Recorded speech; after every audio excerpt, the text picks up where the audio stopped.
All right, ladies and gentlemen, we're going to go over a new video that was put out on the Idaho 4 case. A lot of people now are questioning a lot of things. So let's listen into this video or watch this video.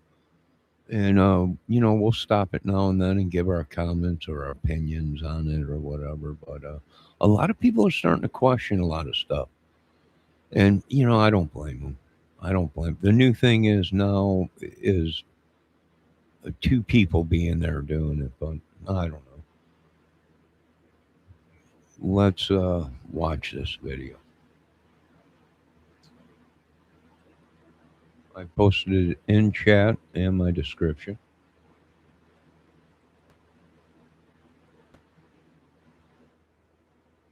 And done some other investigation that Brian Kohlberger may have had an accomplice. And more than that, that Brian Kohlberger may have been the accomplice to someone else. Now, Howard, one of the most interesting things that you raise in your piece, positing this possibility, is you harken back to the moment Kohlberger was taken into custody. And one of the few public statements that he made on the record about this case, and the very first question he asked the investigators when he was arrested. Yes. On the night of Kohlberger's arrest in his parents' house in Pennsylvania, he's put up in zip ties. His parents and one of his sisters are put in zip ties by the police. He's taken out to a state trooper's car. He's put in the back seat. And the first thing he says to the state trooper is, "Was anyone else arrested?" And at the time, no one really paid too much attention to this. We thought he was being the dutiful son concerned about his parents or his sister. But now, in retrospect, when you look at all the other aspects of the case, when you look at what occurred that night, whether one man could have done it, this question, has a more ominous echo. Was anyone else arrested? It raises the possibility that someone else is out there right now. And we go. All right, so I know what they're talking about. In the beginning of this case, when he was picked up, there was a rumor going around that he said something to the arresting officers when they busted in to get him and arrest him. Was, did anyone else get arrested? So right off the bat, they were thinking there was other people involved. Well, at least a lot of people that heard that. We didn't really have any proof of that yet, but now they're coming out and saying that that is true. What we heard in the beginning of the case is when he was arrested, he asked if anyone else was arrested in the case. Now, the reason he could have said that was, I'm sure he was keeping up on the case through social media, YouTube, and stuff like that. And in the beginning of the case, there was a lot of suspects. Jack, the food truck guys. So he might have been watching the case the whole time. Keeping up on it to see what's going on. So that might have been a deploy to maybe throw police off that there was others, or is he telling the truth?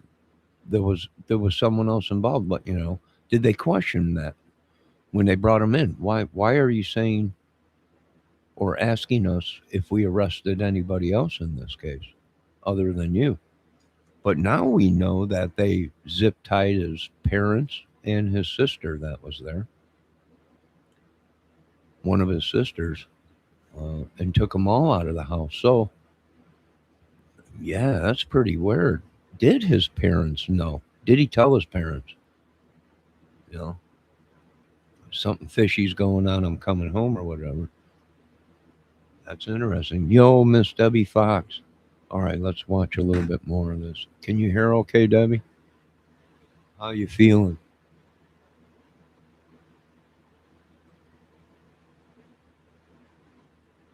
It really is an odd question when you think about it. You know, if Kohlberger, we know he committed the crime, but let's assume if he had done it totally by himself with no accomplice, why would that be the first question you asked investigators? It certainly is a troubling one. And there's more evidence that makes this question even eerier. On the knife sheath, which we know has Kohlberger's DNA on it, a little bit of touch DNA on the button snap. That was a cornerstone of the state's case against him. But there now is, according to the documents that have been released, there's unknown Y DNA on it, a speck of that. Y DNA is male DNA. They say in the documents that they ran it against Kohlberger. They ran it against other males who had been in the house and been suspects, and they could not identify it.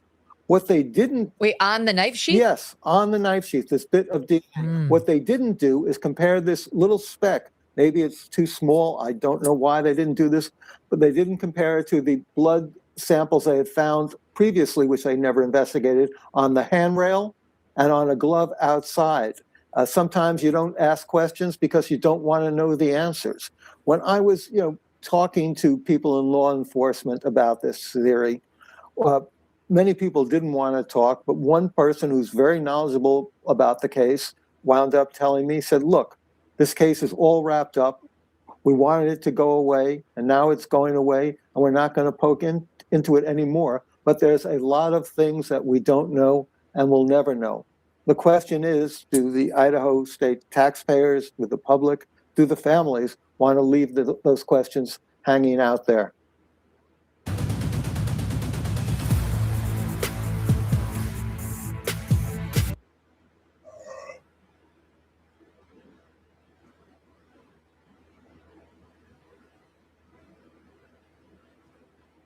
Another vicious serial killer roaming free. So it seems worth a question or two.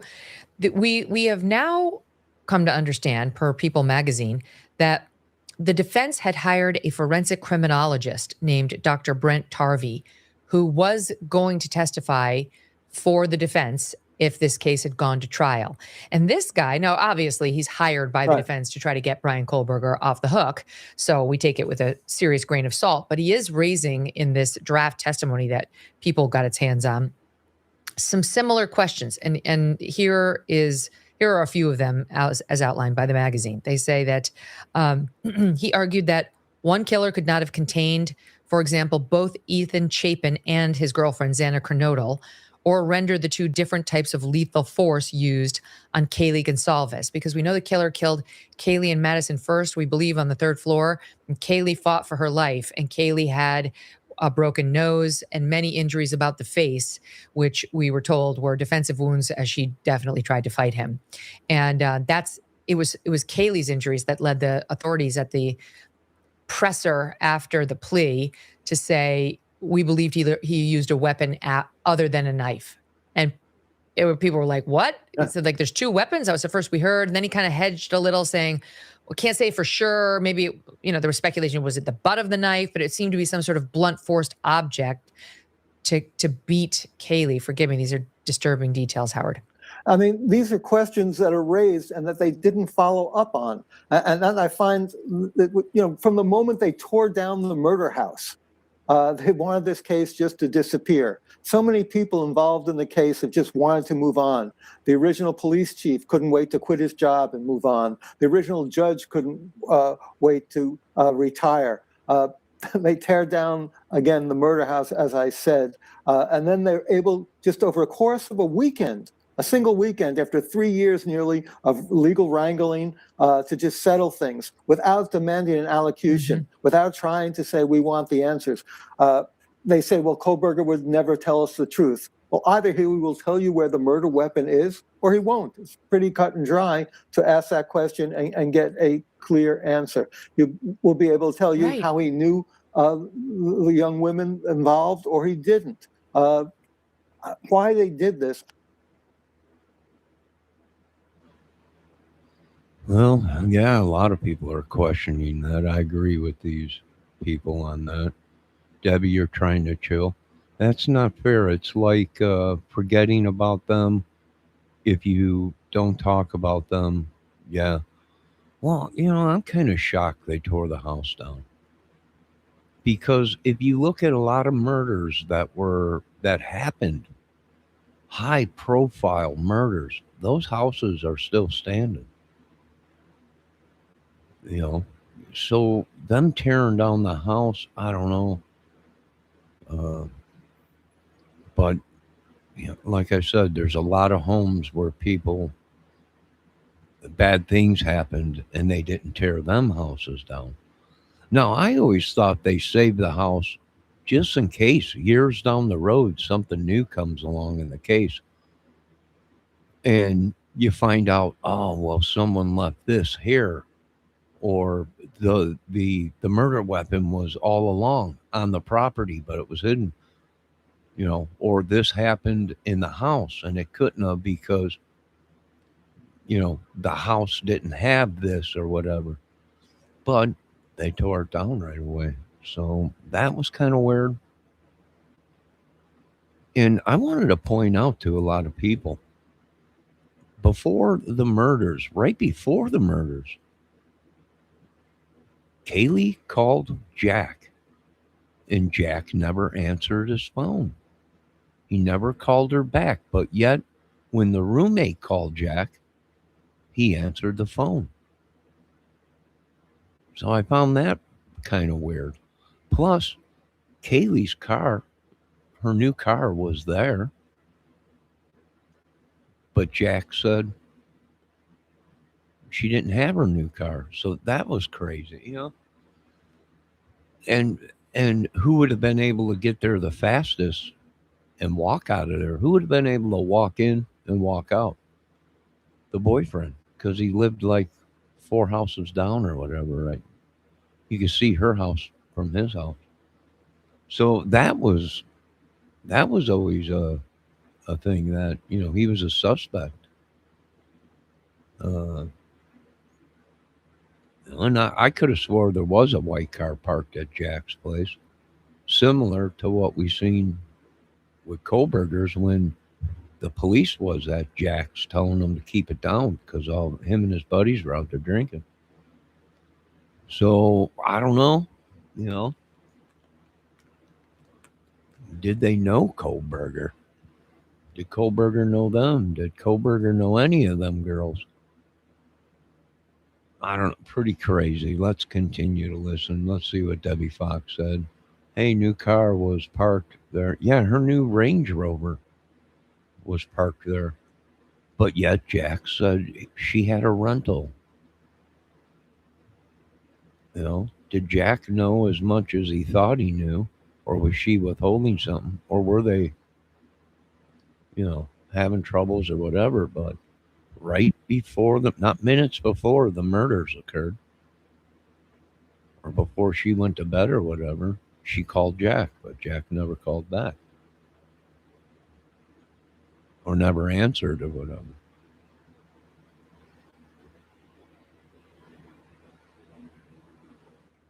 I don't understand. They had cards to play and they refused to play them. I want to go back to this guy, Dr. Brent Tarvey, because he's raising other good questions along the lines of yours. I mentioned, so we're looking at the injuries on Kaylee, who we now know because they've released the number of stab wounds each victim received. Kaylee received 38. Xana, poor Xana, she was the one who was awake, received more than 67 stab wounds. Madison Mogan, 28. And Ethan Chapin, 17. And he was asking questions about how could Ethan have been killed with Xana. Like he said, it is not reasonable to think that Ethan would have remained in his bed after waking up or being awake while Xana was being attacked in front of him. This evidence and context begin to suggest the existence of a second attacker. Ethan and Xana appear to have been attacked at the same time, so it's inconsistent with the state's theory that these crimes were committed solely by one individual. But Howard, isn't it possible that Brian Kohlberger could have attacked Ethan first, killed him, and then killed Xana? Because you would think he would take out the man before going after the woman. It's possible, but the way it's been reconstructed now and the way I understand the events is that Xana was literally going up the stairs because she heard the commotion in the third floor bedroom, and then she was going down, and Kohlberger chased her and then immobilized her. Then he dealt with Ethan, and then she was killed. That's the way. Well, that's what the blood trail shows, because they have mixed blood of Kaylee and Maddie and downstairs where Xana and Ethan was. Now, they bring up a good point. I didn't know Ethan was 6'4". He was way taller than Kohlberger. They're saying he was 6'4". That's a pretty big dude.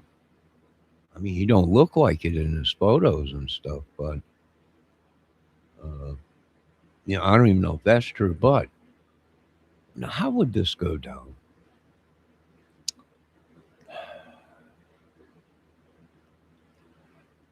I don't know. I do agree with them. I wonder if he knew Ethan was in the house, and he would have to take Ethan out first before anybody. But in order to do that,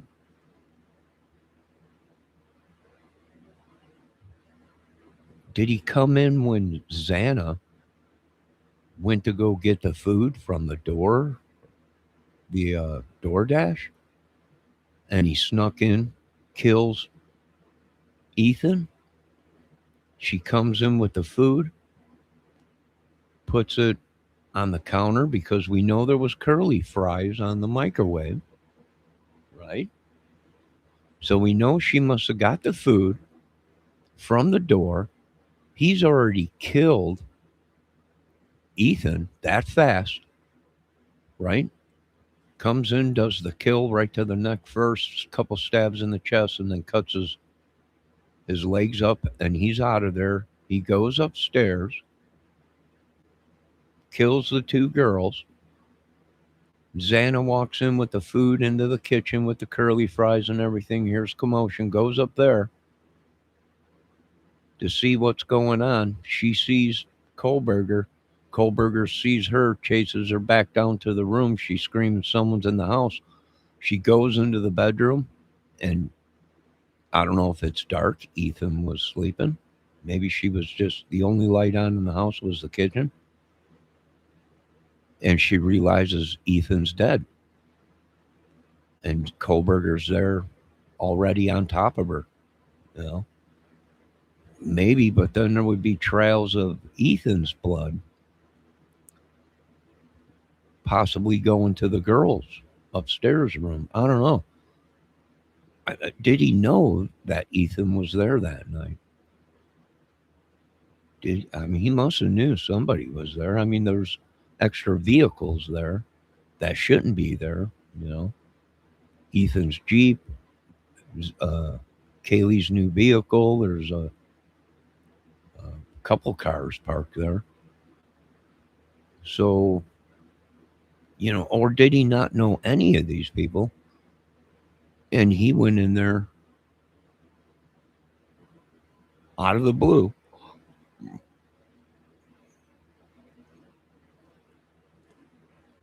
and did what he did. I still think one man could do this in 12, 15 minutes. Is it possible there was help? Oh, yeah. But who and why is the question. Who would he take the rap for? Now, they would have cut him a deal. He'd be stupid not to cut a deal. Hey, I wasn't alone. You take off you get me the best deal you can get.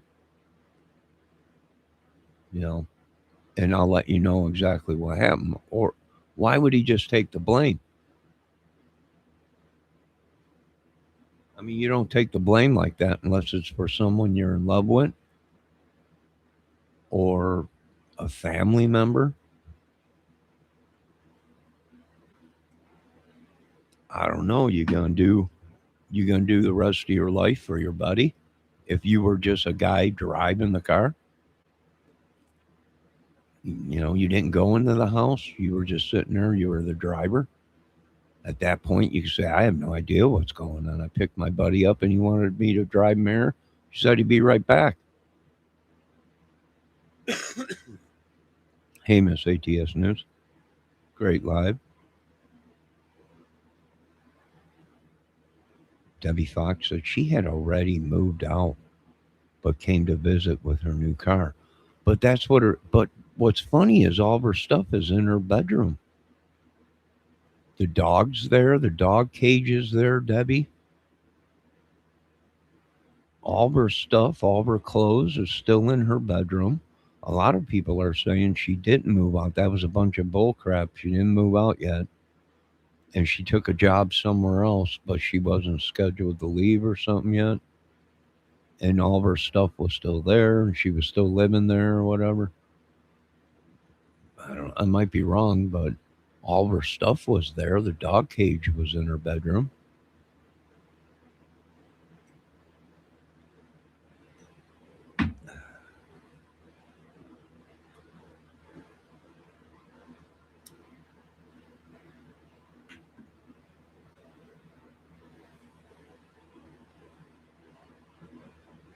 I mean, who's he going to take the blame for them?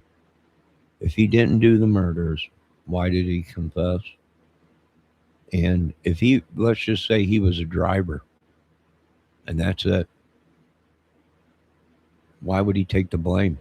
I mean, he could turn around and say, I had no idea what the heck happened till after I dropped this dude off. He jumps in my car, he's all bloody. And then I see on the news that people were killed. You know, that could have went a lot of different ways. It's been explained to me. But also, you know, Ethan is 6'4". He was a big guy. He was a basketball star in high school, an athlete.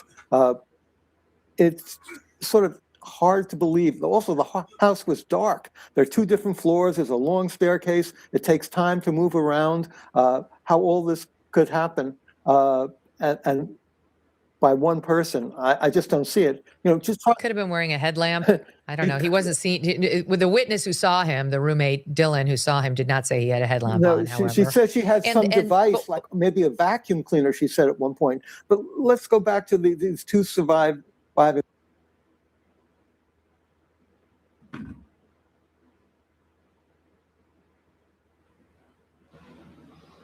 So Dylan said he had like a vacuum cleaner in his hand. What the hell, a vacuum cleaner? What would look like a vacuum cleaner? A dust devil? Why would he bring a dust devil with him? Look like a vacuum cleaner. Did he take something from the house?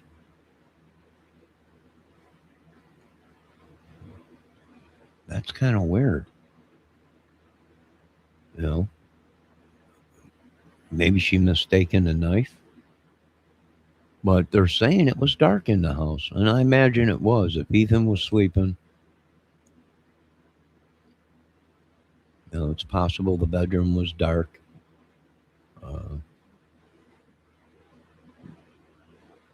I don't know.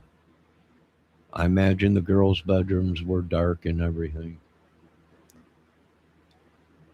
I mean, if she answered the door to get her food and then walked back, I mean, there's light. You can have the light shut off and you could still see in the house because they had a whole bunch of like neon lights, you know, that said something life or something on the wall. It was a big neon light.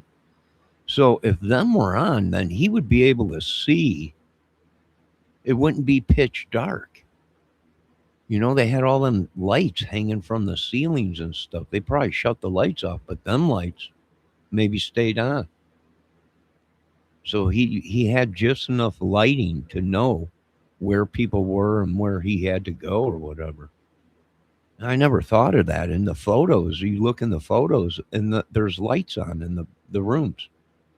these lights that are hanging from the ceiling and everything, which is enough light to see your way through the house. Even though the bedroom lights were off, there was still lighting in the house for him to operate. Let me check my chat. Christmas lights and stuff. Yeah, ATS. Debbie Fox says so. He is drawing smile faces in the dark on the floor. No, he's not. They said that was a bunch of crap. I actually think it's a.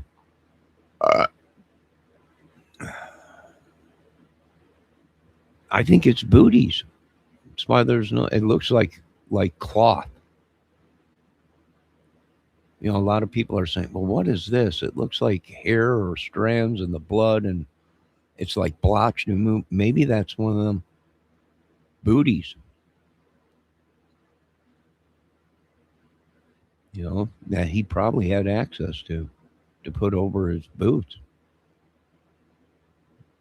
or his gym shoes or whatever he wore. Hell, we don't know. He might have went in there with a black lab uniform, Kevlar uniform, zipped all the way up. You know, and then it would leave marks like that because that's like fiberglass fabric or whatever. You know, it's like a paper bag or something.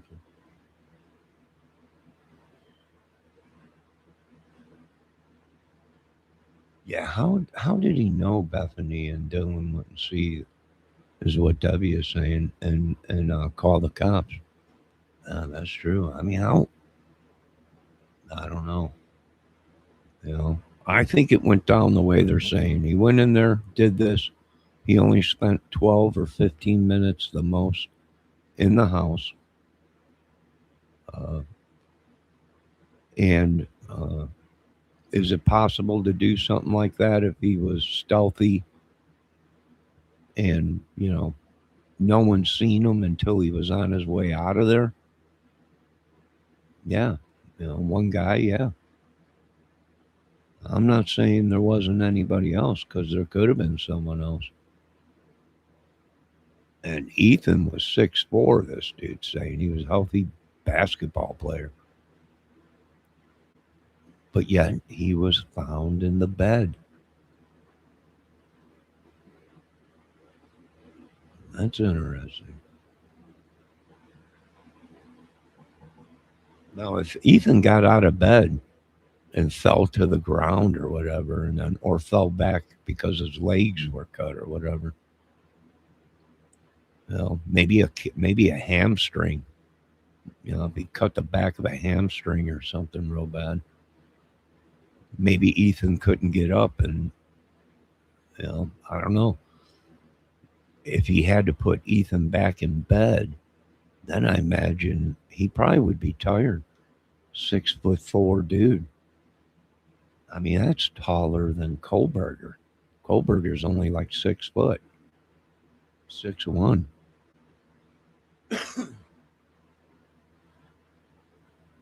Debbie says, well, who was the naked dude running through the house? I don't know. They all were found supposedly with clothes on. Witnesses, you know, they're victims too. This is horrible for them. And yet at the same time, there's a lot we don't know, a lot we don't understand that raises troubling questions. And it's exacerbated by the fact that when we read the interviews, they keep on changing their story. There's no coherent, consistent storyline through all their interviews with the authorities. And well, one of the questions is where are the bloody footprints? I guess there were not a ton of bloody footprints all over these pictures or the murder scene, Howard. And the question is, who cleaned them up? Or like, let's say Brian Kohlberger was wearing head to toe covering, including booties. Well, those booties would have made footprints. They wouldn't have had treads on them, but they would have made bloody footprints. And if he took off the booties immediately after the murders, he would have had to step through blood. There was so much blood. So either way, there should be bloody footprints. And this is, again, one of the things this Brent Tarvey was pointing out. There's an absence of bloody footwear patterns at the scene in general. It's a very important question. There's this 8-hour gap between the Koberger or the assassin being spotted by Dylan Mortensen, and then they're calling the police.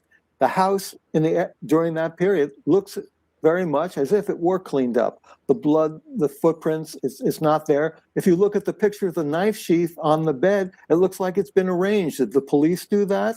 Or was it done by someone else? These are questions that I think should be answered. And I think the defense could have raised this issue of an accomplice, but again, they settled. Why did Koberger settle so quickly? What was he trying to protect? Did he have enough of a relationship with someone that he would want to protect them? Again, well, they'd know if he had a relationship with somebody. That would be all over his phone. There'd be eyewitnesses to that. We'd know if he. Well, that's true. There would be data of that, of him talking to somebody all the time, and intimate, guy and girls intimate stuff or whatever, and him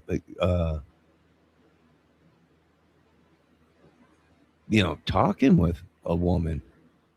So there would be evidence of that. I mean, unless he had a burner phone or something, but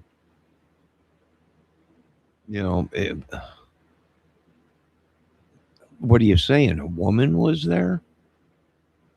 Or did you do it for a woman, a jealous woman or something? Or, was it a woman that no one knew, that you both knew, but no one else knew that you two were a couple or whatever, intimate or whatever?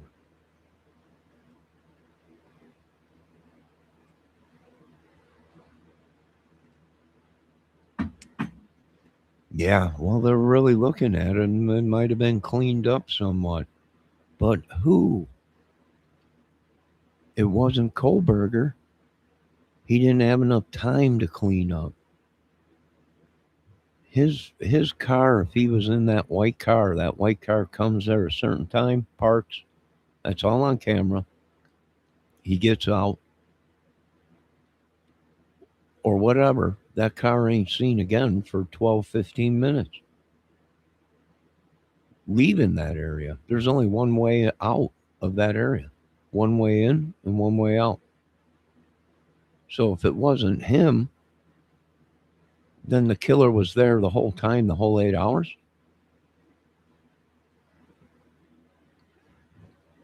No, it ain't making sense. They have a glove at the murder scene, and they have a glove at Koberger's. And what's that remind you of? The O.J. Simpson case.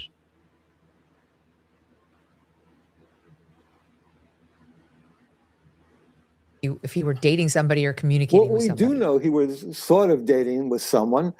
He did have I spoke with her, someone involved in a foreign student involved in the program at WSU, in the criminal justice program. And it was known in certain circles. They would say, oh, she has a Koberger. That's how they sort of made fun of her at the time, or mocked her. That was her boyfriend. And there's more we're learning about Koberger. The question is, he cleaned his phone. I think one theory would be that he wants to have the last laugh. Why did he settle? He knew he was doomed, but this is this one secret he can hold on to that will give him strength to survive, because he knows something that we don't know. And why the prosecution did not press to get these issues resolved, to get answers, is something that I still find troubling.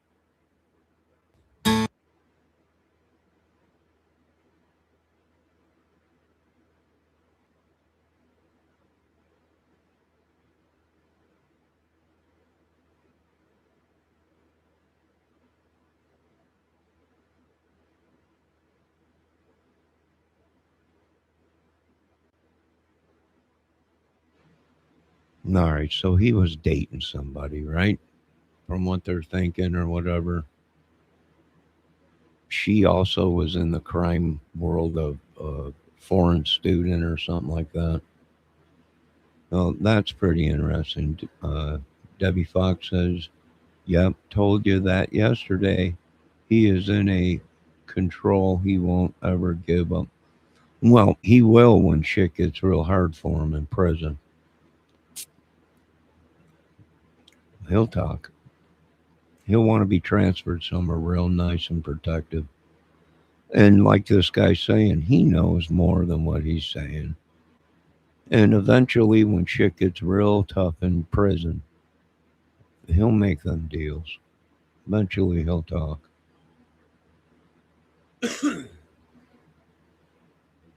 And who would he be covering up for? The worst thing they have is his DNA there on the sheath, but they also have someone else's DNA on the sheath. Now, did someone come there and touch the sheath and put it on the bed? Did one of the people that the girls called to come there touch the sheath or move the sheath on the bed?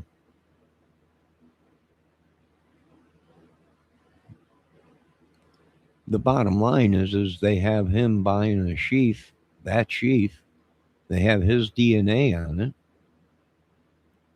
and the sheath's at the murder scene. In order for someone to set him up, they would have had to get that weapon, that sheath from him.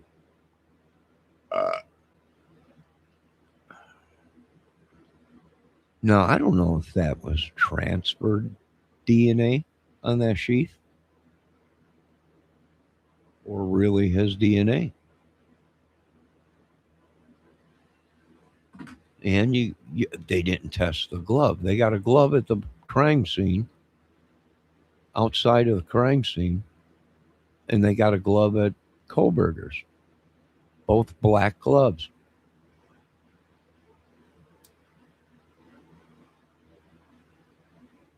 Were they tested? No. They weren't tested for DNA. Why? I don't know. The knife sheath, they found other DNA of males, but yet they didn't want to look for who it belonged to.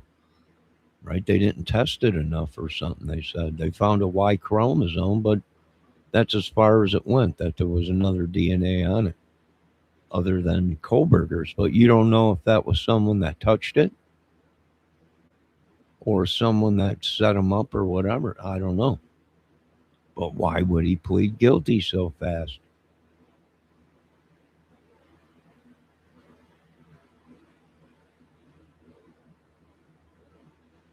Debbie Fox is the one on the counter. It's tested. I mean, when you think about it, it's the thing that troubled everybody from the beginning. And we didn't know that there were 150 total stab wounds in the beginning. We just knew that 4 people were killed in a very short time. But it's down to about 9 minutes. 150 stab wounds. It's not gunshot. It's stabbing somebody, stabbing for somebody's over the course of 9 minutes from different room to struggles. At least 2 fought for their lives. That would have gone on. And again, the absence of some bloody evidence that we would have expected. Yeah, I mean, these really are very good questions. And then his question, was anyone else arrested?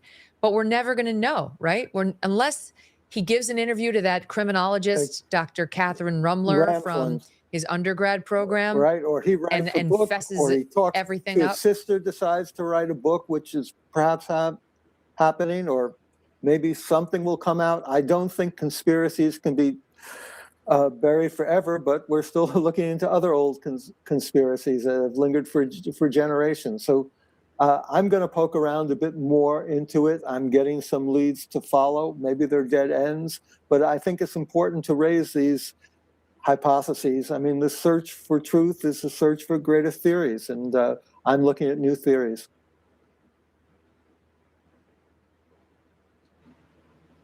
Well, this guy might be right. I don't know what the law is in Idaho. I know the law in California is if you murder somebody, you can't profit off of it. I mean, you can't do any movie deals. You can't do anything like that. After Manson was trying to cut deals and books or whatever, they made a new law. You're not allowed to profit off of someone's death. But I don't know if that law is in Idaho. If not, then it's possible he's holding out for a book deal, movie deal, and he'll reveal the truth when he wants. And that's the power he's holding. That's the power he's holding. He knows exactly what happened. Uh, and the deal should have been, we're going to trial for death penalty, or you tell us exactly what happened and give us the knife, and or this is going to trial, and we're gonna win, and you're gonna get on the death penalty.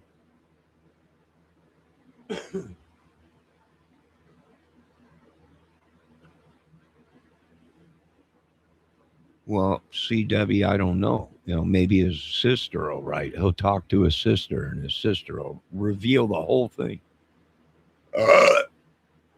and make money off of it, right? It'll be a top seller book, or it'll be a B movie or something of what happened, which I find is pretty crazy. Excuse me.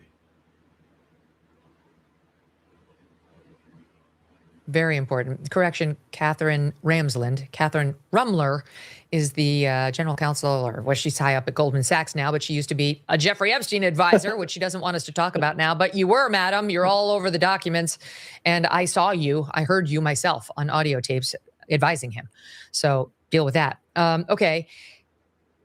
Now there's a report out that Brian Cole. So the woman that knew Jeffrey Epstein and was his advisor is the same girl that messed up with Kohlberger. Wow.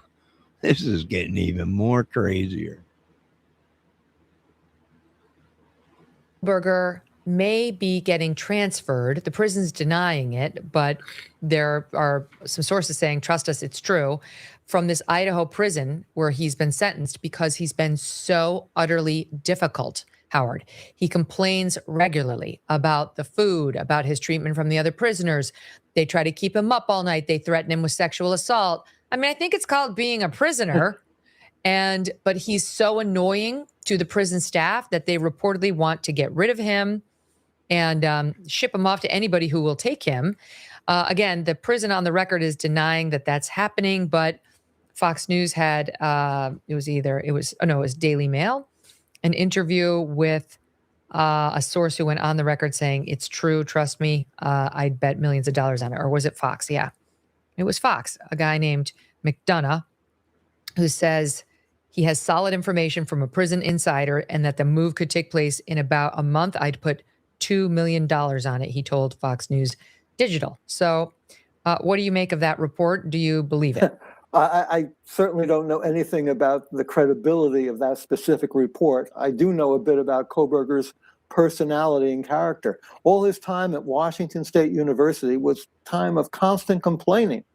That's all he did. When I spoke with the people who were close to the girlfriend or the friend, she wasn't a romantic girlfriend, she was a friend who maybe wanted to have a romance with him, but he was friendly with. It was one of constant complaining, constant bickering. That is part of his personality. Even his friends in Pennsylvania talked about that. So that would seem to fit his character. But again, I don't know anything at all about the specific being transferred. I don't know anything about that. Okay. Well, this guy McDonough is a retired homicide detective who is a source for the Daily Mail on this, and he's saying he's got it. So we'll see if he gets transferred from this prison to another. It's one of those things, Howard, like be careful what you wish for, because a prison that says, we'll take him, we don't mind all that complaining, is probably not going to be a great one. A new year.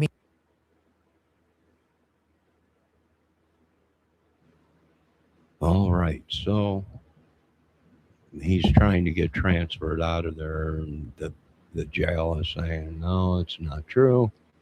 The stuff he's saying is not true, whatever. Well, Mr. Kohlberger, I think for order to you to get transferred, I would be cutting a deal with somebody, maybe the warden or somebody, and saying, "Hey, I got this information, you know, and if you guys transfer me and get me out of here, a nice place or whatever, I might talk." And ATS News says, "I know there's something wrong with this case. Something is just off in this case. I know, Miss ATS News. Uh, I know." Debbie Fox said she'd never be able to profit off of it. Huh? Yeah.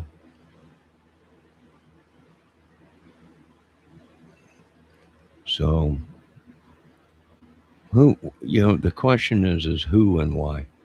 Who would he be covering for, and why? I feel like the two girls staying up in the room and talking between each other.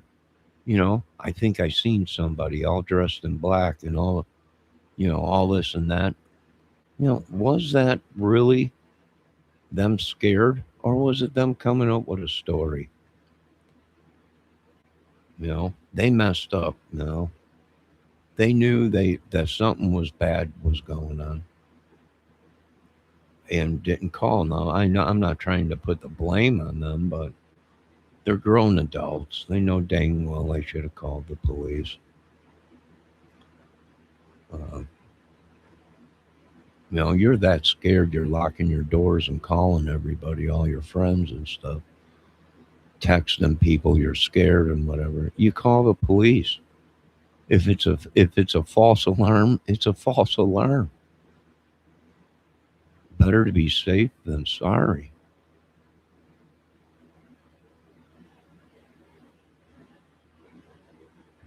We may never know. Well, we may never know. Not unless the police keep working the case. But see, this is bad when the government is saying the case is closed and they're not going to get back into the case. Well, whoever did it is free, will, and Scott now. You know, but then again, that could be a tactic they're using because there might be someone else. All this blood and other DNA from a male or whatever, who knows? Was it the police? Was it someone that came there? They called the ex boyfriend Jack who showed up there. Um,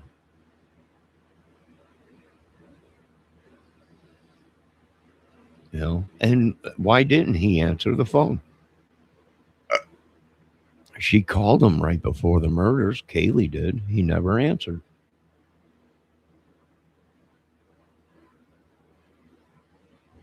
Was there anything? Did he call her back in the morning when he woke up? If he was sleeping, gone, did he ever call that phone back?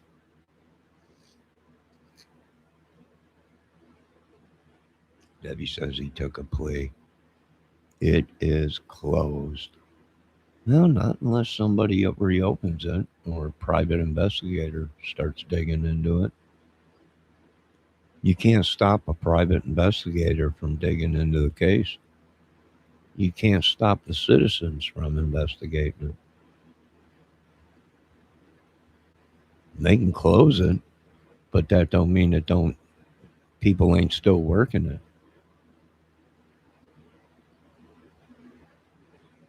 What am I seeing here? Another Delphi case. They didn't test stuff they should have tested. They didn't show certain stuff they should have shown. They didn't ask the right questions they should have asked.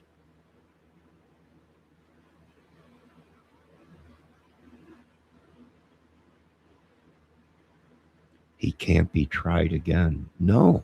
But if someone helped him, another killer could be tried again. If somebody was helping him, meaning there was conversations they found with somebody in the phone data that showed the reason why no one called the police. was, here, look at, you know. Who was he saying he was there to help? One of the girls? Or did he really just say that to Xana to make her feel safe? Was somebody killing upstairs? If there was two people, Xana sees, runs down, and Kohlberger sees her and then comes up to her. It's okay, I'm here to help you. And she thinks, oh my God, thank God. And he turns around and yank, yank, yank, starts killing her.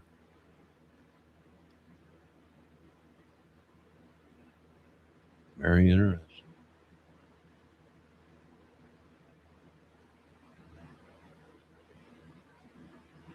I'll tell you one thing, that Megan Kelly is one good looking woman, me.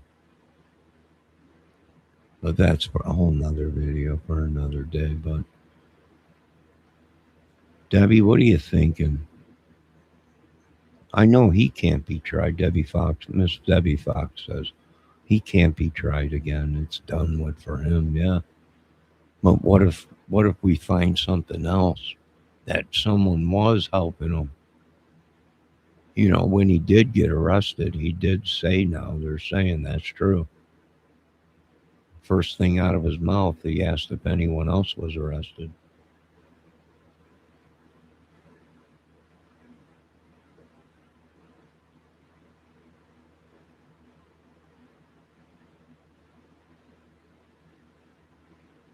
Well, I think that concludes this video. Let me see if there's.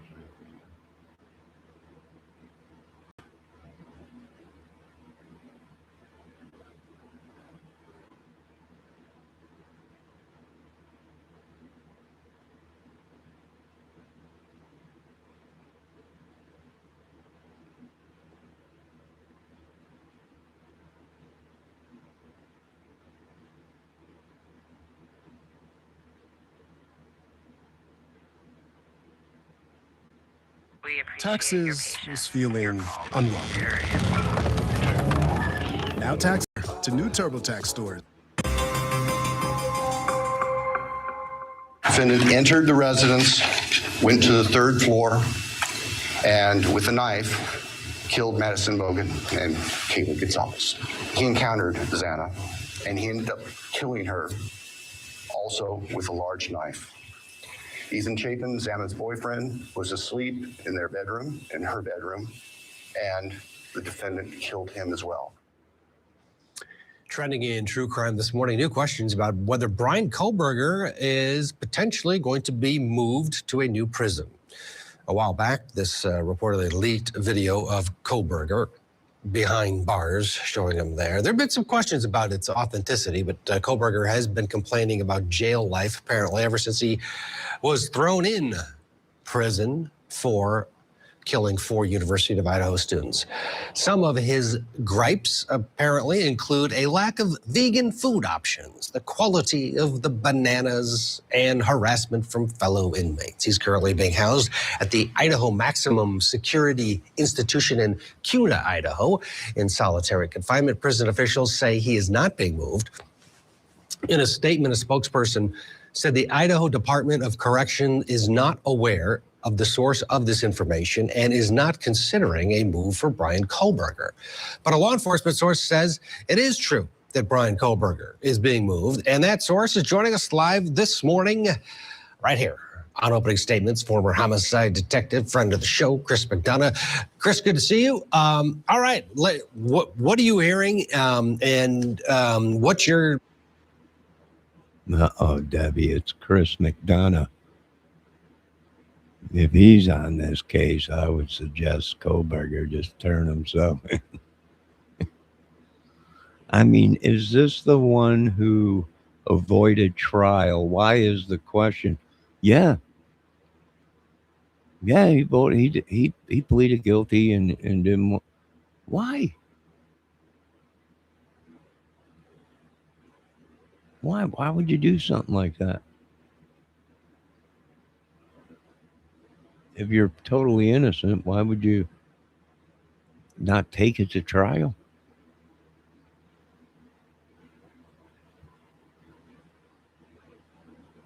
Why would you not sweeten the deal for yourself and tell them anything they want to know to take off time off your sentence? And there was just some dude that killed somebody, and he only got 10 years.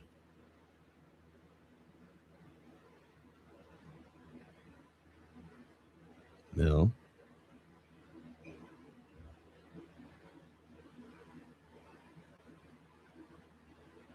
because Debbie Fox says because he's guilty, that's why he took a plea. Yeah. What do you have to tell us in terms of Kohlberger potentially moving? Yeah, so good morning, Ted. So I have a reliable source inside the prison system that has shared with me that IDOC is currently considering possibly transferring him to another facility via an interstate pact agreement, which basically is an MOU between prisons to house other inmates. This is already going on through IDOC, where they house hundreds of other inmates out of state, primarily in Arizona, Texas, and Colorado. So this is not unusual for these types of conversations to be taking place. Yeah, the main driver. Oh, yeah. Go ahead. Yeah, one of the example is Richard Allen, the Delphi killer out of Indiana. He's now in Oklahoma. What does, I guess you were just getting to that. What does motivate an institution to say, you know what, let's dump this guy? Well, in this particular conversation that I've been made aware of, it's primarily because of overcrowding and the fact that he's such high maintenance, right? The capacity was designed or the IDOC prison was designed for about 8,000 inmates, and currently they're carrying about 10,000, and they're also short-staffed. So this is the overcrowding conversation, which is the key factor, I believe, that would probably be considering this type of a move. And for the institution, having someone like him does take more resources just because of the nature of his high-profile crimes and the fact that he's a target. They basically have to protect him, which is ironic, but true. Yeah, exactly, Ted. And Miss Debbie Fox says they say, or what? They say there was evidence of a cleanup. Yeah, they think that's what it was. Somewhat of an evidence of cleanup, Debbie, because there should be bloody footprints throughout the house, but there ain't.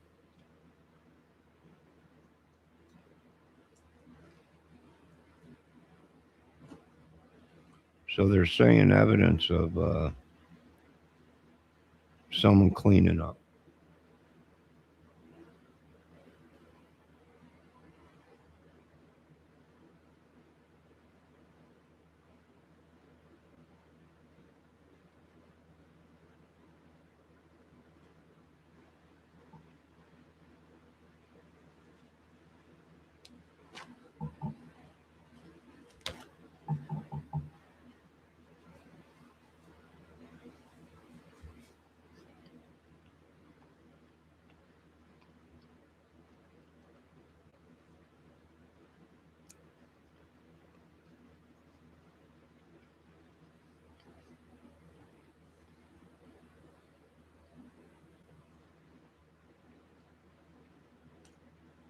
Yeah, but we don't know what the fluid was that was mixed with the blood.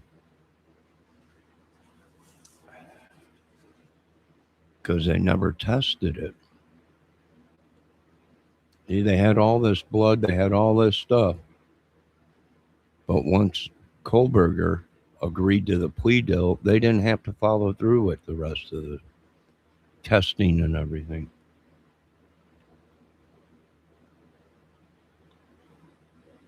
It's like the Delphi case.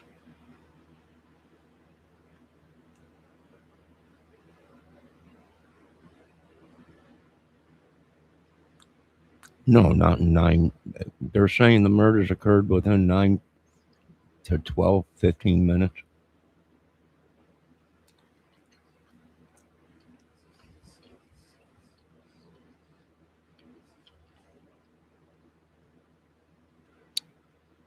And that would only have had to happen after Kohlberger left.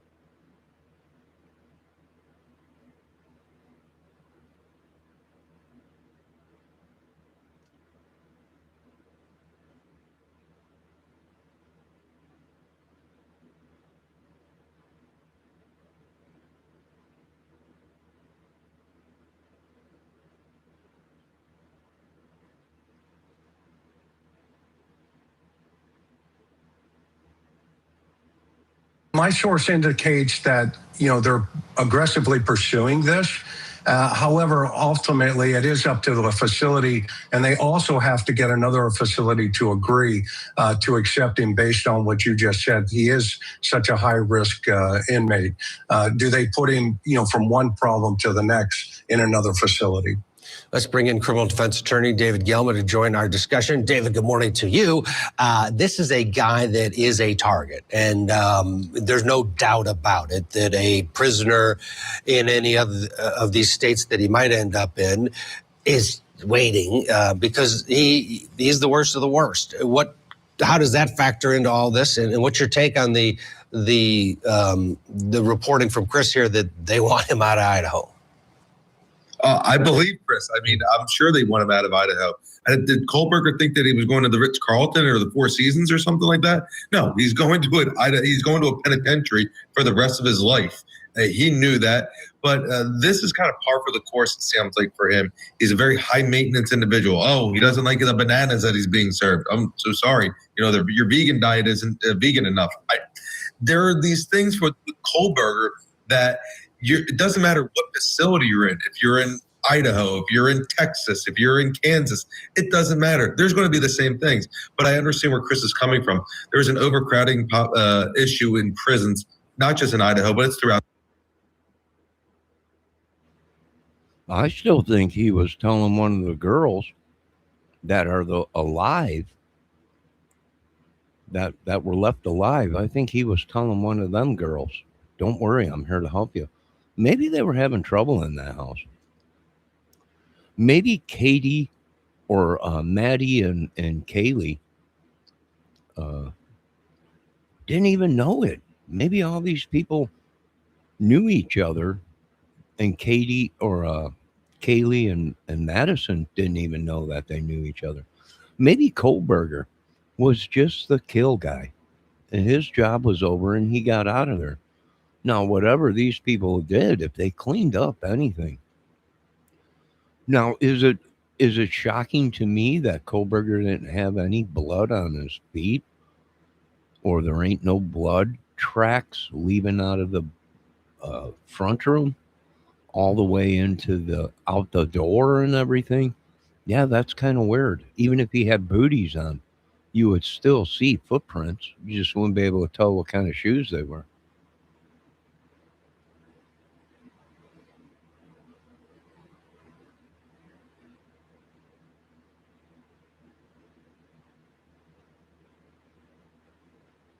So that's kind of weird to me.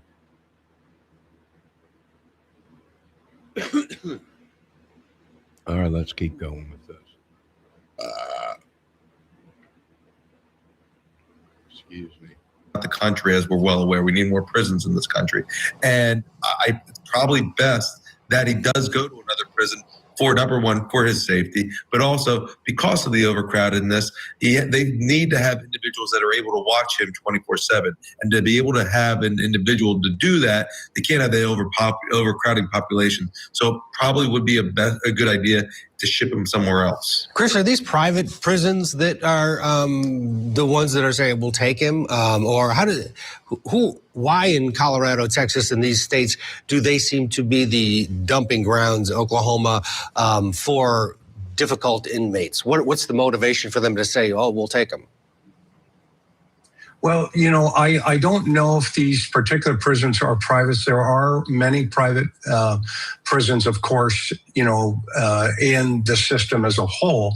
But, I don't know if they're having conversations with a private system as a whole, that's taking place. And of course, Brian wouldn't be told this until likely the day of transfer, and possibly that's why IDOC is downplaying this currently behind the scenes. So, David, what do you tell a client that's heading off to prison that you can't win them all? And sometimes you lose a case and you got a guilty person next to you. What advice do you give? Obviously, you're not representing Brian Kohlberger, but anybody is in potential peril. What do you say? I tell them, keep your head down, do your time. You're going to come out of it a better person, hopefully. It's what can you really say? I've never been in a situation going to prison, and so I imagine it's pretty tough. But these individuals, you're going to be sentenced, and you're sentenced within like 6 months or 6 weeks, 8 weeks in New Jersey. So you have time to prepare for it. And I think that's all you can do. Kohlberger is obviously a totally different animal together because he ain't coming out. So it doesn't matter if you keep your head down or not. You're not coming out of there. You're in there for your life, buddy. Yeah, the old pine box. That's how he's going to get out. Chris, thank you. Appreciate your availability this morning. Too quiet. Turn your sound from 100% to 600% with Sound Pusher. Just hit add. Your head down or not, you're not. Will ever know that, but Ethan certainly is traumatized to a great extent as well. There is not as much facial disfiguration with him. I don't think that the perpetrator spent as much time in his efforts to kill Ethan as he did the others. Joseph Scott Morgan, your insight is the best, and really, I think, gives us all a much clearer understanding of what happened here to these 4 victims, and we appreciate your time tonight. All right, Debbie. This guy is saying that Ethan had the less wounds on him, right? Almost like they were kill shots to take him out right away. He didn't spend a lot of time doing damage to. Excuse me. I just ate some chicken nuggets from McDonald's with that new honey spicy hot sauce. Oh man, that stuff is hot. But he didn't do a lot of damage to Ethan. And a lot of people are bringing up good points. Why didn't Ethan wake up? Why didn't he wake up?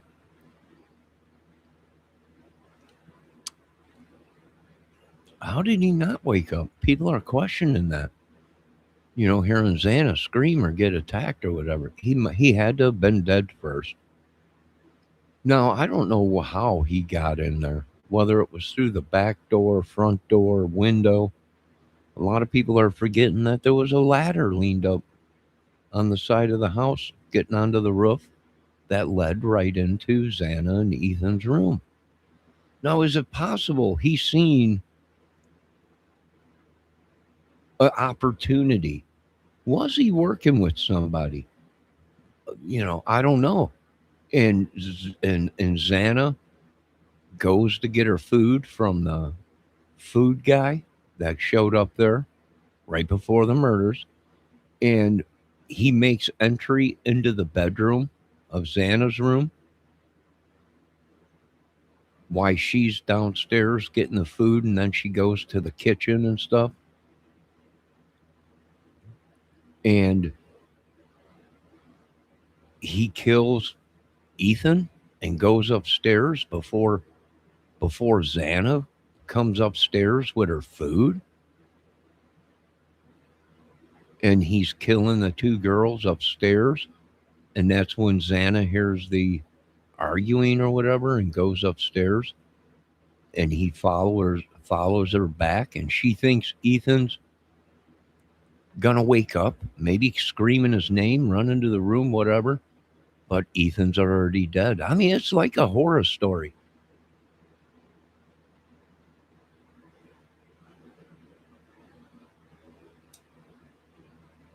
A lot of people are forgetting that. In the beginning of this case, the drone footage of that house showed a ladder leaning up against the front of the house and what appeared to be a red substance on the roof of the house next to the window of one of the girls of her bedroom. But that goes back to, I can't believe these girls left their windows unlocked and their doors unlocked. I bet you we find out there wasn't one door locked. I bet you the windows probably weren't locked. I bet you.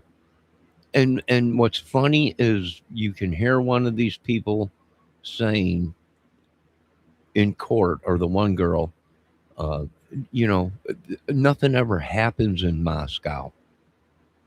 You know, that's no. If you left your doors and windows unlocked, you're kind of at your own fault.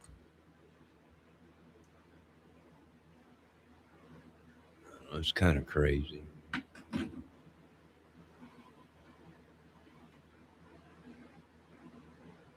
Debbie Fox says, son of Sam Law. Yeah. Joseph Scott Morgan, You're thank quite you. welcome, my friend. All right, let's bring in our think tank. Joining us tonight, criminal defense attorney, former head New Jersey County prosecutor Bob Bianchi, along with former police lieutenant, trial attorney Rick King, and finally, national parenting and family relationship expert, Dr. Sue Kornbluth. Okay, here's my question I'll throw out to everyone, which is... And professional couch potato investigator Johnny Kramer. Mr. Kramer, you want to say anything? Yeah, shut up, Benny. Now let's get down to this business. The way this all ended was with a deal. The man who did all the damage that Joseph Scott Morgan just went through, and what these four children, they're young adults, but from my perspective, they're children, the suffering, the pain, the wounds, the evilness of what happened and what took place here, he got a deal.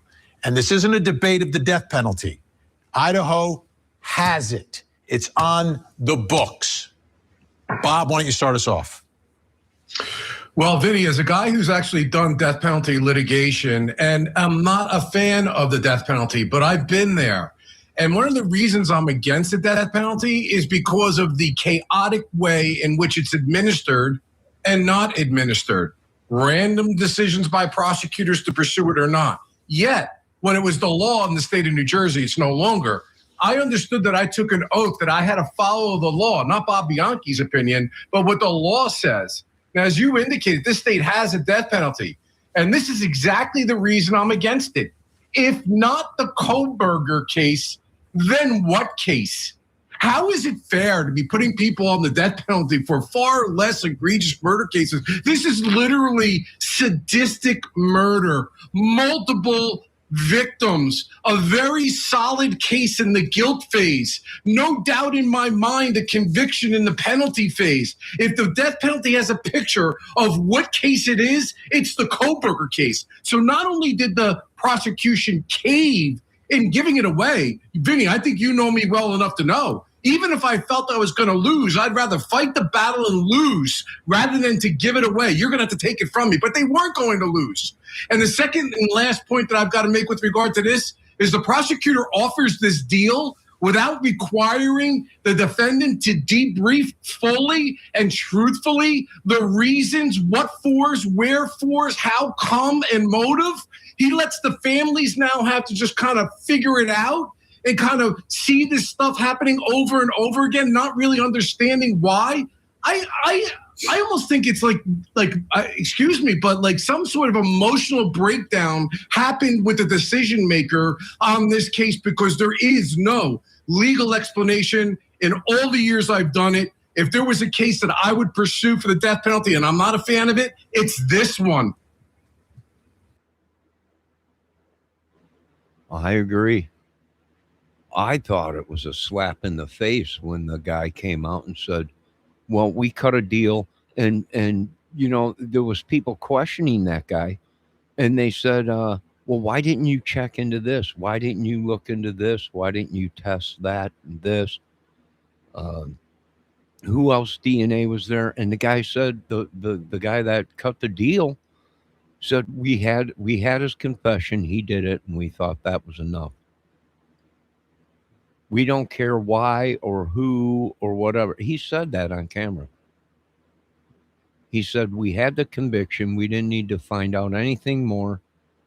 And that's what they did. And I thought that was a huge mistake, like this guy saying, you only cut a deal when he's going to tell you exactly what happened and you have the murder weapon. They are not thinking, the state ain't thinking, these people ain't thinking that knife could be out there. A kid could pick that knife up and kill somebody. He might have ditched that knife on the side of a road. He might have ditched that knife in someone's backyard or something. He might have threw it in someone's backyard or whatever as he was driving away or something. They're not using their heads. You always get the murder weapon, and that's what's fishy. All this was done. Now, who was pressuring them? There's rumors going around. Kohlberger was seeing somebody that had something to do with Epstein. Was an advisor of Epstein's or whatever, a law person or something that went to his school or whatever. I don't know if that's true, but why would they be even bringing that up? That's crazy. That's crazy. Now, Miss Fox, I've seen what you sent me, but I don't know if I should show that because I don't know if his family would get mad or whatever.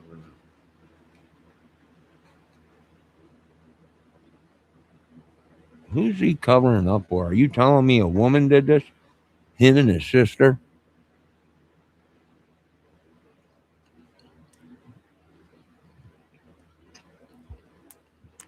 I mean, is that what they're telling me?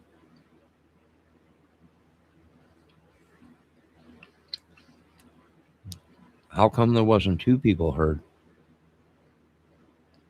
How come only one person was seen? I want you to see they look exactly alike. Oh.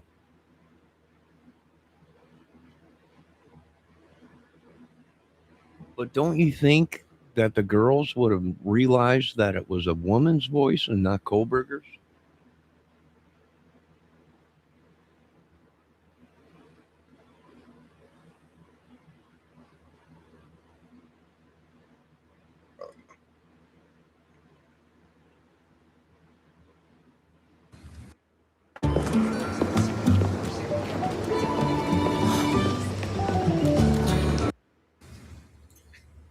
I mean, for me, Vinny, I could not imagine, I could not understand for the life of me why this was not a death penalty case. I mean, this was obviously one of the worst kinds of ways to murder these beautiful young students, and it was full of so much rage and passion. Like he had an agenda to just take out whatever was going on inside of him, and just take it out on these innocent young ladies and gentlemen. And it's just so brutal that I can't imagine why this would not be a death penalty case. I mean, isn't this what the death penalty is all about? So, Vinny, first of all, let me say this. Like Bob, and for Bob's reasons and many more, I'm also not a death penalty advocate. And I thought I heard that you earlier. I thought I heard you say that some of the family was against it, and in some ways I can understand that, because what they want is they want fast finality, and they want to avoid the craziness of the appellate process when it comes to the death penalty. I will tell you that listening to the doctor speak or the forensic investigator speak about what that was, very difficult. Despite all my experiences, still very, very difficult to listen to. And my heart goes out to that family. But maybe, and in here in Florida, we have that Marcy's Law where the victim they get a lot of input as to what happens at the conclusion of cases. No. And so No. here, I'm sorry. So here, sorry, Rick. That's why the indictments read the state of such and such versus the victims have rights to be heard. They don't have rights to direct the case. I get it. I know what it's like to bring victims through a trauma like that, but you have an obligation to follow the law, Rick. I'm sorry. The victim's opinions make a difference, but that's even disputed in this particular case. And well, it was split. It was split too.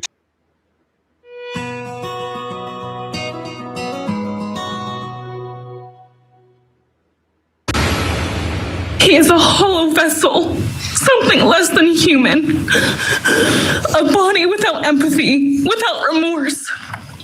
He chose destruction. He chose evil. The Idaho student murders case is trending this morning as Bryan Kohberger's sister is breaking her silence in an exclusive interview with the New York Times. For over 3 years, the Kohberger family has kept quiet. They avoided interviews, even as Bryan Kohberger pleaded guilty and accepted 4 life sentences for his crimes. Well, now his sister Mel is describing her family's reaction to finding out that her brother is a murderer. Here, detailing the moment, her sister Amanda told her that the FBI took Bryan into custody, which she wondered if it was a prank at first before realizing the truth, then describing a sense of nausea that overcame her. On speculation whether her family had known all along that Bryan was a killer, she says, quote, "I have always been a person who has spoken up for what was right.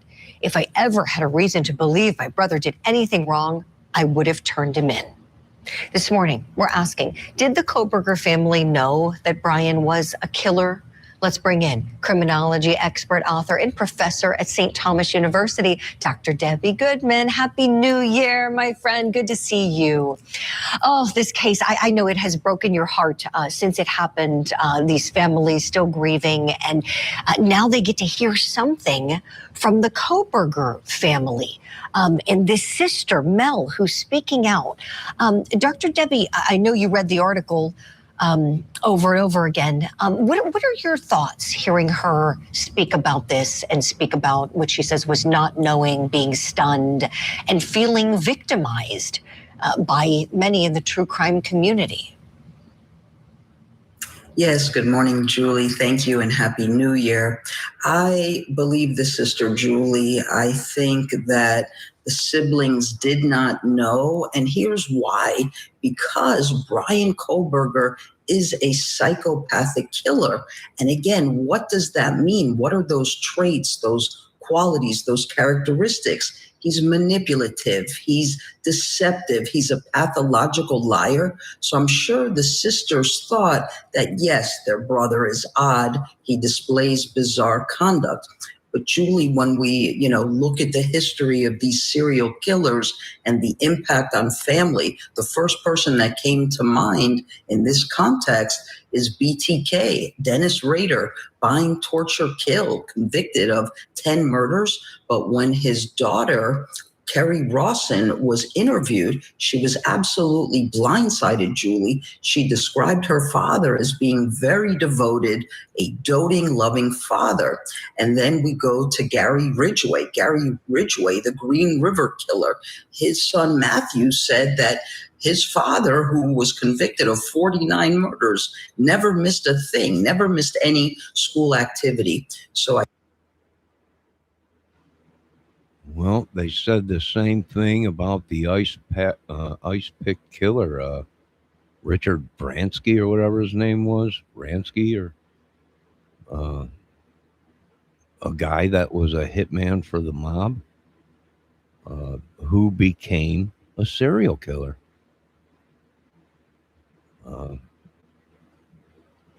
His nickname was the Ice Pick. Excuse me. And they interviewed his family, and he said he was so calm and cool that he killed 2 people in one day, and went home and had dinner with his family like nothing happened. I mean, he killed many people, but they were just interviewing. They were telling, he was telling one time he killed a couple guys and had to be home for dinner and sat and had a great dinner with his family. And then they interviewed his family, and his family said he was there all the time. He was a great father. You would have never known that he was a serial killer.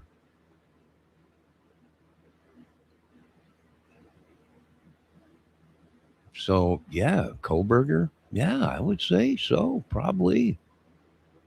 Like I said, I think he's killed before, but everyone's saying, "Oh, you're crazy. This is his first kill." I'm like, to do something like this, the risk, not knowing what you're going into, to do all this damage once and walk out of there so calm and cool, says a different thing. It says this person was experienced.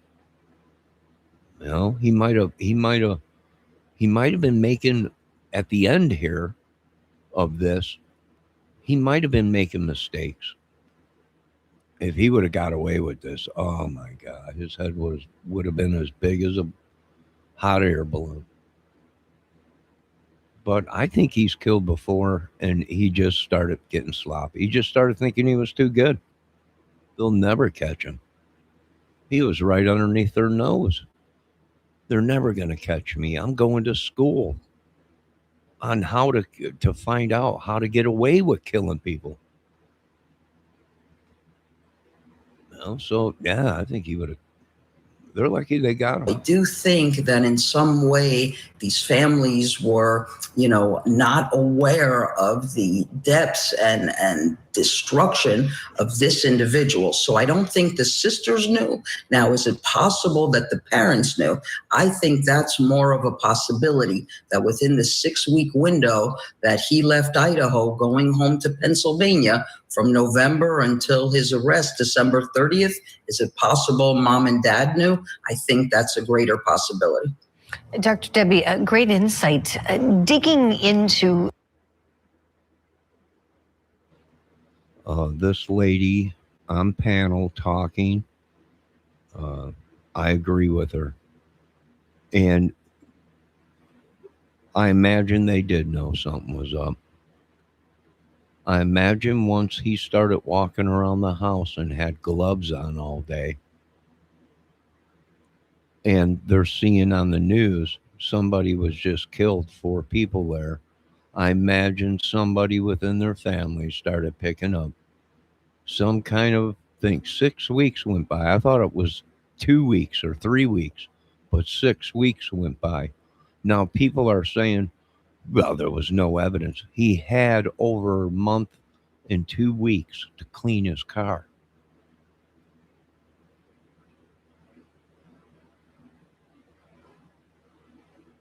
So do you think he got everything? Very well, if he had luminol, he'd clean it, spray luminol. Oh, there's some blood. I got to clean that up. He probably did that. Cleaned his car and then sprayed something or whatever to make sure. Heck, he could have had plastic all in his car. We don't know. We weren't there. But I'm sure his family started catching on to something. He ain't acting right. And he won't go outside without wearing latex gloves. He won't touch nothing. Yeah, I would think the family started figuring something out. Something. No. I imagine he wasn't acting right when he got pulled over. I'm sure his dad probably noticed something. Well, he ain't acting right. Debbie says there's no evidence of anything in there. Yeah. Well, he had 6 weeks. the sister's perspective. When I was reading this, I felt for her, and I thought of you because you and I had multiple conversations on this show throughout the progression of that case about all of the victims, and you would talk about, and you do with many cases for us, primary victims, tertiary victims, how it's wild just how many lives can be devastated by one criminal, members of their own family, and it sounds like, look, they're not immune. They're people too.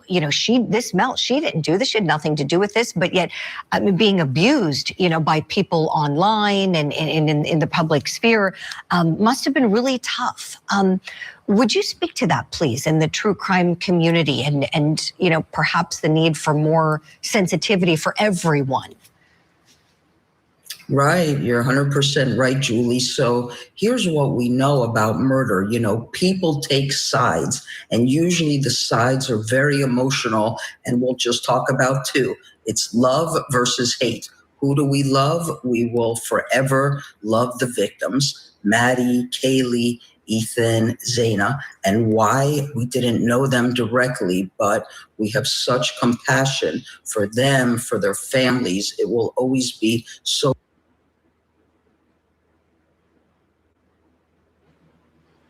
Debbie, are you seeing the photo that I'm seeing right now?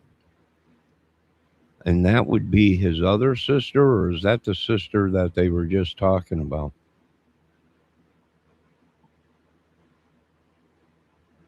Is that the sister that was telling people? I think that's her.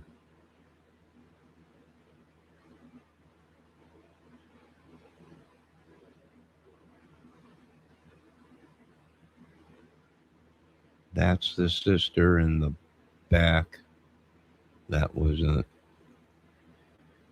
on the interviews.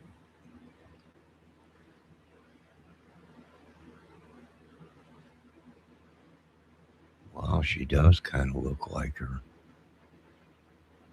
Or kind of looks like him. Wow. That's freaky. But she is short. She's pretty short.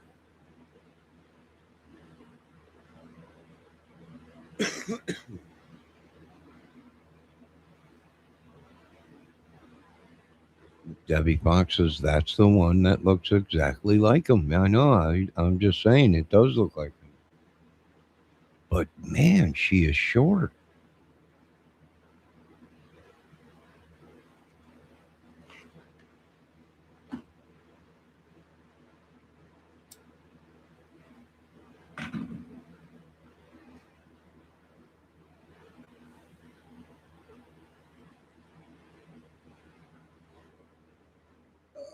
Shocking, so devastating to us. And then what's the other side of the coin? Hate. Who do we hate? Bryan Kohberger, the killer. But Julie, in criminology, as you spoke about the three levels, the primary, secondary, tertiary, but we also have a theory that's called differential association theory. And how we interpret that is the different people with whom the killer is associated, and primarily the family. We won't say people hate them, but perhaps they become these sisters and the parents villainized, that people still hold them with disfavor and disregard. But yes, that becomes a very heavy load for them to have to deal with the stigma for the rest of their lives as well. Definitely. A helpful explainer, Dr. Debbie, you're right. I mean, we see it all the time. People want to, like you said, they want to take sides as soon as the case starts. And, what's right is right, what's wrong is wrong. And this sister is a great example of someone who is not condoning any of it. Is disgusted, appalled by it. She can't help that she's related to him. That's not going to change. I wanted to share with you some more things that were said in this interview. For anyone who hasn't read this article, you can read the whole thing again. The New York Times got this exclusive interview with Mel Kohberger. Here's some things we extracted. So friends described how Bryan had been overweight as a teenager and was standoffish. He also endured persistent bullying. His sister never saw him ever be violent. She said he was abrasive, yes, but never violent. The lack of the violent history was one of the reasons why the family found it so disorienting that Brian was even just accused of the crimes that he ended up pleading to. And in the days before the raid at the Kohberger house, Mel's mom had cut her finger, and she saw that Brian initially looked, disgusted at the sight of blood, but then helped clean the cut and cover it up with a bandage. So seeming to be squeamish and then persisting through it to cover it with a Band-Aid and be gentle with his mom. Dr. Debbie, what stands out the most to you from some of these takeaways? Right. Well, again, I do think the sister is speaking with sincerity, Julie. I would have no reason to doubt her and the families. Yes, as a residual effect, they too are victimized. But if we just keep, center stage here on who this individual is and what he is, the psychopath is so about lying and deceiving that even among one's own family members, they simply don't know. It's as if they're hiding in plain view. There they are. There he is. He's this doctoral student. He goes to work. He's seemingly interacting in society. And then there's this asterisk by that statement. And then there's this whole other side to these people, Julie. And the same thing with Dennis Rader and Ted Bundy, and Jeffrey Dahmer, and anybody we would want to name who's come before this individual. They hide in plain view.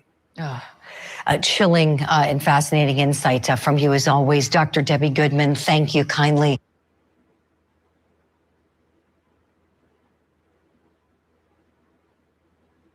Defendant entered the residence, went to the third floor, and with a knife, killed Madison Mogen and Caitlin. He encountered Xana, and he ended up killing her also with a large knife. Ethan Chapin, Xana's boyfriend, was asleep in their bedroom, in her bedroom, and the defendant killed him as well. Are you pleading guilty because you are guilty? Yes. Don't ever try to convince yourself you mattered just because someone finally said your name out loud. I see through you.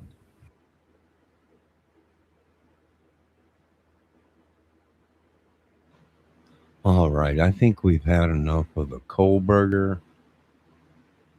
Oh, good God. So, Debbie Fox is right. They created this mess. They created this mess.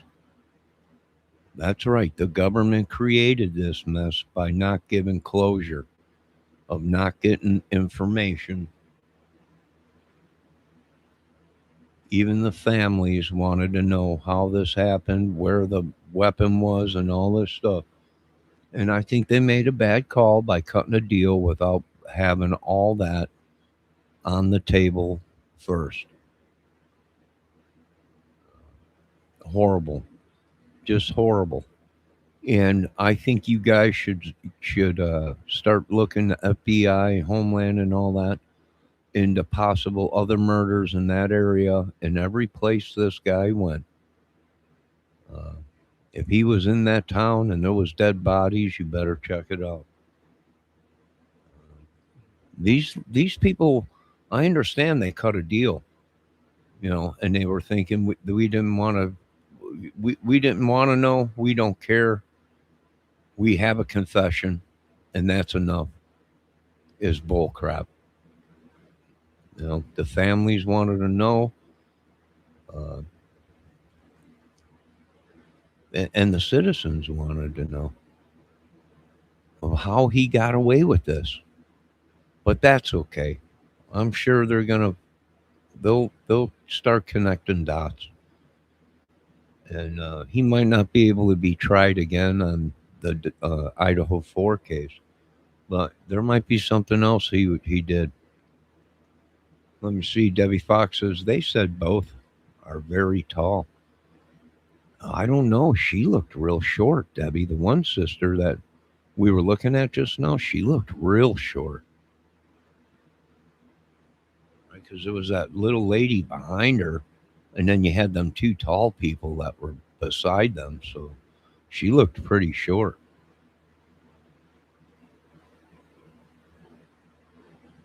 Yeah, maybe his dad was tall and his mother was short or whatever.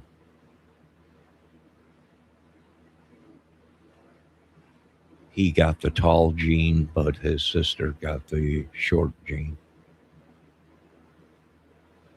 But I agree with you, Debbie. She does look like Kohlberger. All right, folks. It is 12:30. Debbie, any news on Ernie Depp's show? Did they get him out of that sex dungeon or whatever he got trapped in?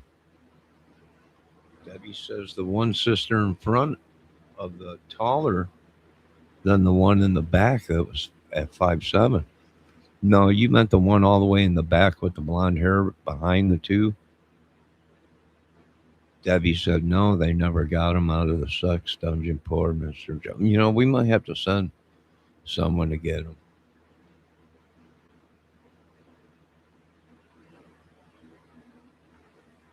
Poor guy. All right, let's see. No, the one sister in the front.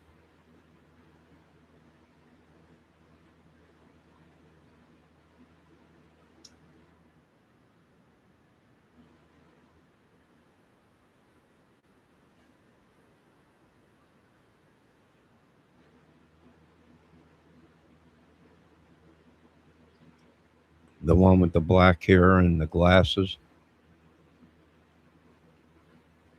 She had the sunglasses on.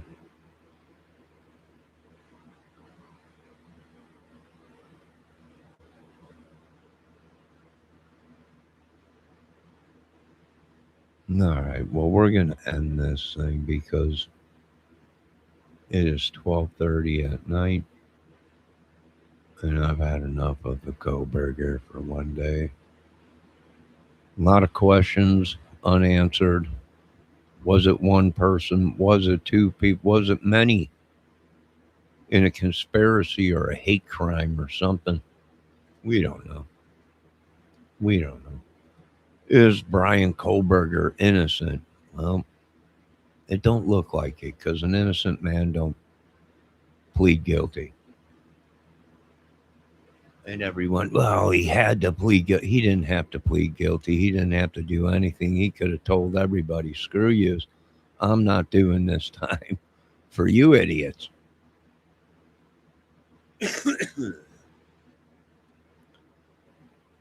You know, I don't know. He pled guilty, but he might be able to get a retrial. Don't know. They might be able to reopen it. How do you do that? Supreme Court, they overrule it and go to trial.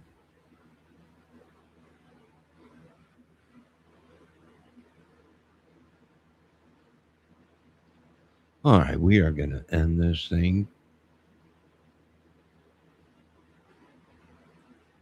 I want to thank everyone. Hold on.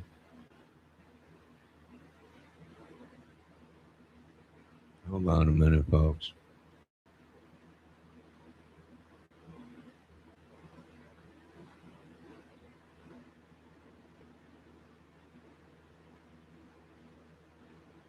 Is this what I'm seeing, Miss Fox? Hold on. For the love of God, woman, hold on.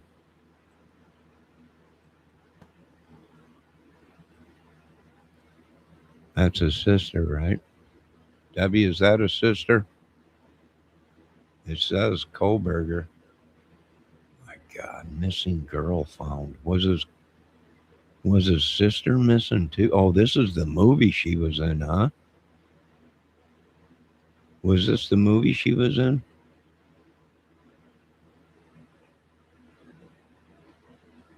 A long time ago in the woods lived a drove of droids.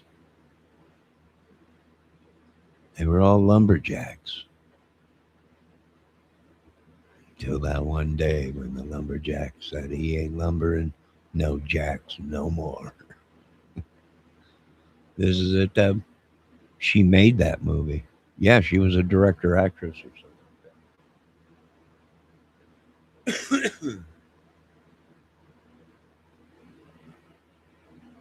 Now, did she star in this movie also, or did she play a role in it, or just direct it? That's her right there, right? Is that her right there?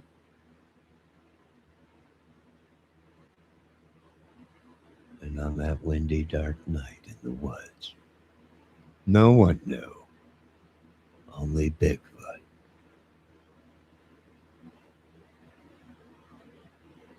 See, she's shorter, Debbie. That's her playing the role in the movie, I think. She ain't no 6'1" or 6 foot like Koberger.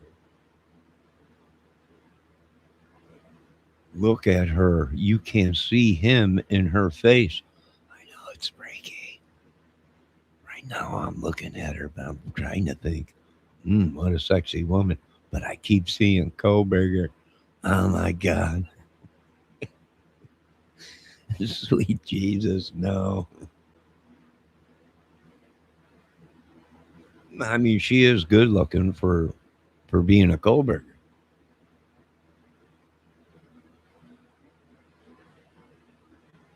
You know, it's just how much can you take? Debbie says, good God, Johnny. How can you see tall or short in the movie? In the movie, she was just playing in there, Debbie. And in the photos that you showed me, there's like 6 foot guys on the side of her, and she's like just a tiny thing.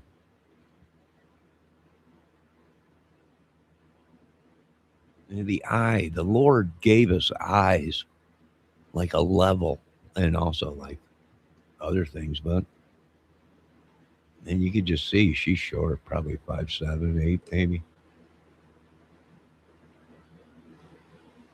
I mean, my eyes can be wrong. I'm getting old. Have you seen her legs, or how tall or short the men are in the courtroom? Yeah, the she's taller than you. She is 5'7". Well, that's short. That's short for a woman. Sister is 5'6". That's short too.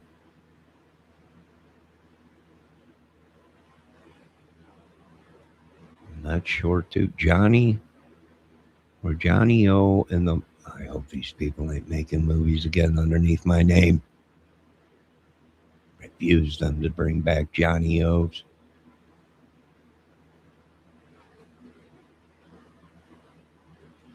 All right, Debbie. Yeah, this is all crazy. I think we've had enough of the Kohlberger. But now you're just starting to get all warmed up. We can go another 2 hours. 24 hours Kohlberger.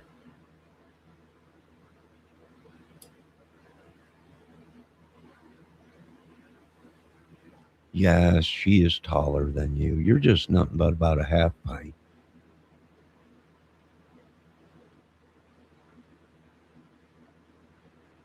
I know you're banged up. We're going to end this.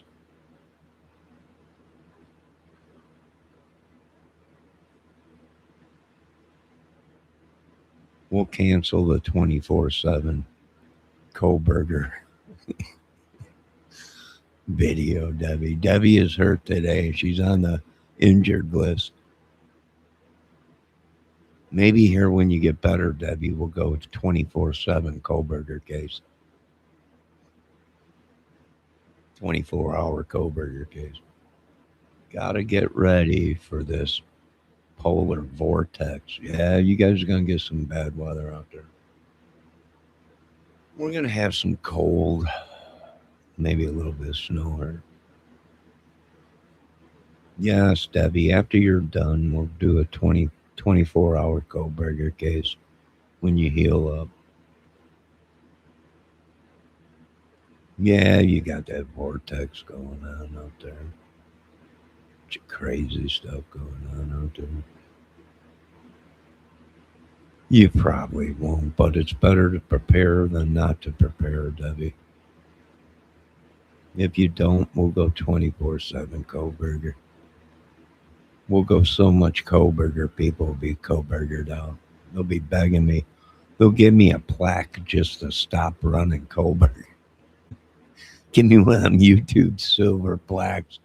Just don't run no more Kohlberger, Mr. Kramer. Here's your YouTube rack.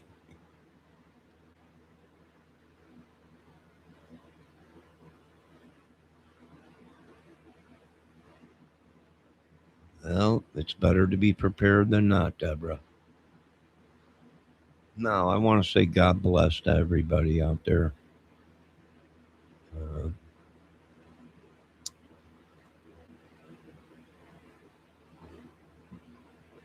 Be safe. Have a good night. Lock your doors and windows. And have a weapon close by just in case someone breaks in. You can beat them half to death. Remember, pull them back into the house. Don't leave them laying outside the house. You'll get charged with something. Drag them back into your house. Look, he broke in. I'm just joking. But protect yourselves, folks, and lock your doors and windows. No, Debbie, you can't open the door and stick Vicky and Folky on them and then drag them back into the house. Mrs. Fox, it looks like somebody drug the body 50 feet into the house. He broke in.